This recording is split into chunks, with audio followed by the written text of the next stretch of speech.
Yes, students, we are doing chapter 4 nationalism in India. Okay, पहले हमने 2 topic करें, अभी हम 3rd टॉपिक शुरू कर रहे हैं, that is towards civil disobedience. Okay, and this topic is very important. Okay, towards civil disobedience.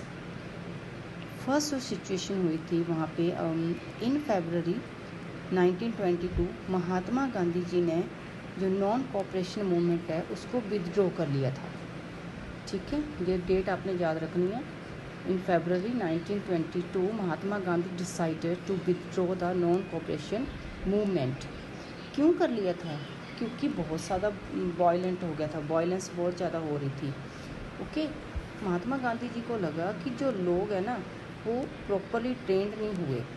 ठीक है, सब लोग जो स्वराज है उसको वो अपने हिसाब से देख रहे हैं. जैसे हमने देखा था कि कंट्री साइड में अलग है, टाउन्स के अंदर जो है वो अलग तरह से अपना देख रहे हैं. जो प्लांटेशन वाले थे वो अपना स्वराज की भाषा बोल रहे थे, तो सब अपने अपने तरीके से सोच रहे थे. इसलिए महात्मा गांधी जी ने सोचा कि पहले इनको ट्रेंड करेंगे तब जाके कोई मूवमेंट को शुरू करेंगे. ओके, अब जो कांग्रेस पार्टी थी, ठीक है, वो भी टायर्ड हो चुकी थी, थक चुकी थी, इतने सारे मूवमेंट, ये वो एजिटेशन. ठीक है, वो क्या चाहती थी कि अभी जो इलेक्शन होने हैं, the provincial council, Congress leaders wanted to participate in election to the provincial councils, उसमें वो पार्टिसिपेट करना चाहती थी. ठीक है, that had been set up by the government of India act of 1990. क्यों वो सेटअप करना चाहती थी, क्यों वहाँ पे पार्टिसिपेट करना चाहती थी?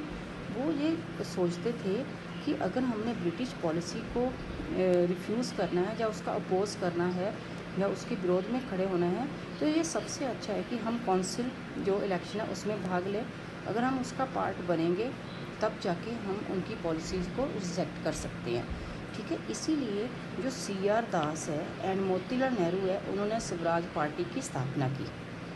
ओके, ताकि वो काउंसिल पॉलिटिक्स में जा सके. बट जो जवाहरलाल नेहरू थे और सुभाष चंद्र बोस थे ना, वो इसके हक में नहीं थे. वो चाहते थे कि कोई मास एजुटेशन होना चाहिए और हमें फुल इंडिपेंडेंस. इस बात को ध्यान रखना है कि हमें आधी अधूरी नहीं चाहिए, हमें फुल इंडिपेंडेंस चाहिए. इसलिए यहाँ पे दोनों के बीच में ये अलग अलग उनकी अपनी राय थी.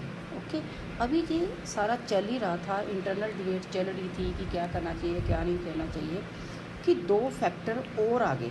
ठीक है, जिन्होंने इंडियन पॉलिटिक्स को चेंज करके रख दिया, और वो था वर्ल्ड वाइड इकोनॉमिक डिप्रेशन. ठीक है, इकोनॉमिक डिप्रेशन होता है जो 1920s के आसपास हुआ था. ठीक है, इसका मतलब होता है कि लोगों की डिमांड कम हो जाती है. जब डिमांड कम हो जाती है ना, तो उसमें क्या होता है, फिर हम खर्चा नहीं करते ज़्यादा, तो आगे प्रोडक्शन नहीं होती, ये सब फ़र्क पड़ता है. ठीक है, जब डिप्रेशन हो गया तो जो एग्रीकल्चर प्राइसेस है वो बहुत कम हो गई. ठीक है, और डिमांड जो एग्रीकल्चर गुड्स है उसकी डिमांड कम हो गई, एक्सपोर्ट कम हो गए. और जो पीजेंट्स हैं, जो किसान हैं, उन्होंने ये पाया कि उनकी जो हार्वेस्ट है, फसल है, वो तो सेल हो नहीं रही, वो तो सेल नहीं कर पा रहे, इसलिए वो रेवेन्यू कहाँ से देंगे. ठीक है, इसी चक्कर में 1930 में, ठीक है, जो 1913 है वहाँ पे कंट्री साइड होता है, गांव में बहुत ज़्यादा संकट आ गया. ठीक है, किसान बेचारे मुसीबत में आ गए. तब इसी दौरान जो ब्रिटिश गवर्नमेंट है उन्होंने स्टैट्यूटरी कमीशन जो अंडर सर जॉन साइमन था उसको सेटअप किया. ठीक है, वो किस लिए सेटअप किया? उन्होंने इसलिए सेटअप किया कि ये जो इंडिया में जो कॉन्स्टिट्यूशनल सिस्टम जो चल रहा है, जो फंक्शनिंग हो रही है, इसकी देख रेख रखेंगे. ठीक है, इसके ऊपर नज़र रखेंगे, अगर कोई चेंजेस है तो उसको चेंज भी करेंगे. ओके, इस कमीशन की एक बड़ी प्रॉब्लम ये थी कि इसमें ये जो कमीशन बनाया इसके अंडर इंडियंस कोई भी नहीं थे. ठीक है, ऑल आर ब्रिटिश. तो क्या हो गया फिर 1928 में, ठीक है, 1928 में जब साइमन कमीशन इंडिया में आया तो उसका कैसे वेलकम किया? It was greeted with the slogan go back Simon. ठीक है, उसका ऐसे वेलकम हुआ।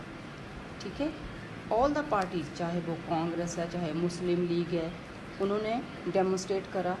ठीक है, तो इसको थोड़ा जीतने के चक्कर में जो वाइसराय लॉर्ड इरबन थे कि इनके ऊपर काबू कैसे पाया जाए, उस टाइम वाइसराय लॉर्ड इरबन ने अनाउंस करा 1929 में ये अनाउंस करा कि इंडियन के लिए कि डोमिनियन स्टेटस है।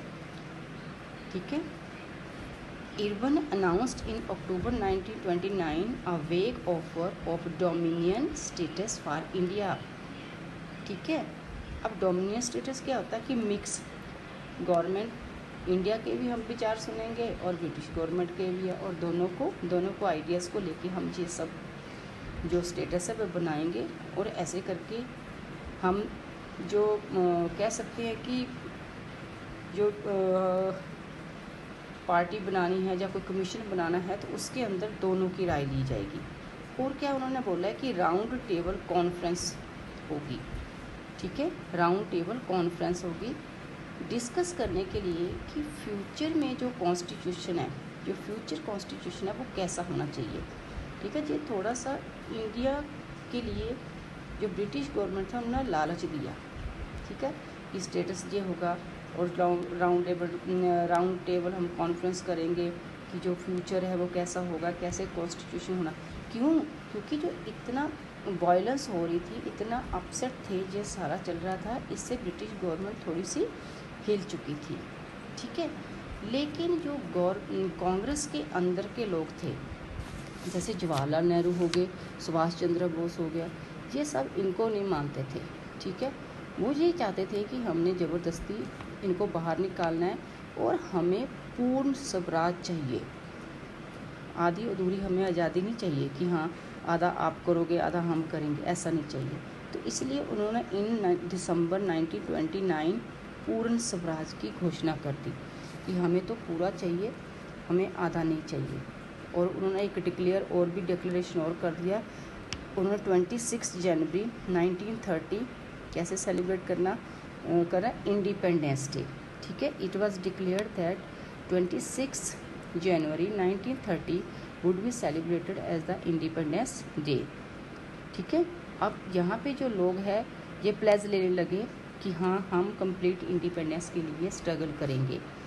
ओके, अब ये जो जितनी सेलिब्रेशन थी इसके लिए लिटिल अटेंशन थी लोगों की, क्योंकि लोगों के बीच में ये सब अच्छे से नहीं जा रहा था।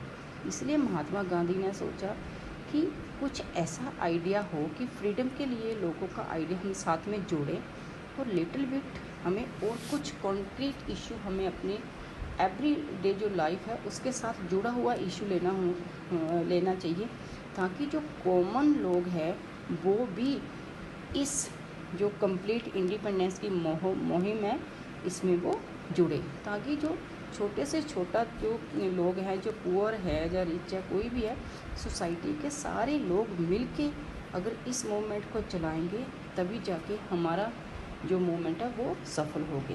ठीक है, तो इसीलिए महात्मा गांधी ने फिर शुरू किया the salt march and civil disobedient movement. क्या शुरू उन्होंने फिर महात्मा गांधी ने the salt march and the civil disobedience movement.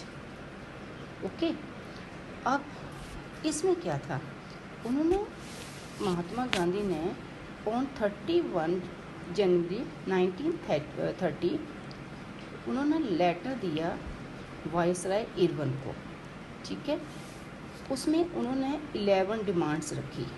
अब 11 डिमांड्स किस किस की थी, जिसमें उसमें जनरल इंटरेस्ट भी थे, कुछ लोगों की डिमांडें, ठीक है, इंडस्ट्रियलिस्ट की, पीजेंट्स हो गए, ताकि जो कंट्रीज़ में डिमांड और कई तरह की जो चल रही थी, जो लोग चाहते थे, वो सब डिमांड इसके अंदर रखी। ओके, और जो एक डिमांड थी जो सबसे महत्वपूर्ण थी वो थी demand to abolish the salt tax. बाकी नेक्स्ट वीडियो में।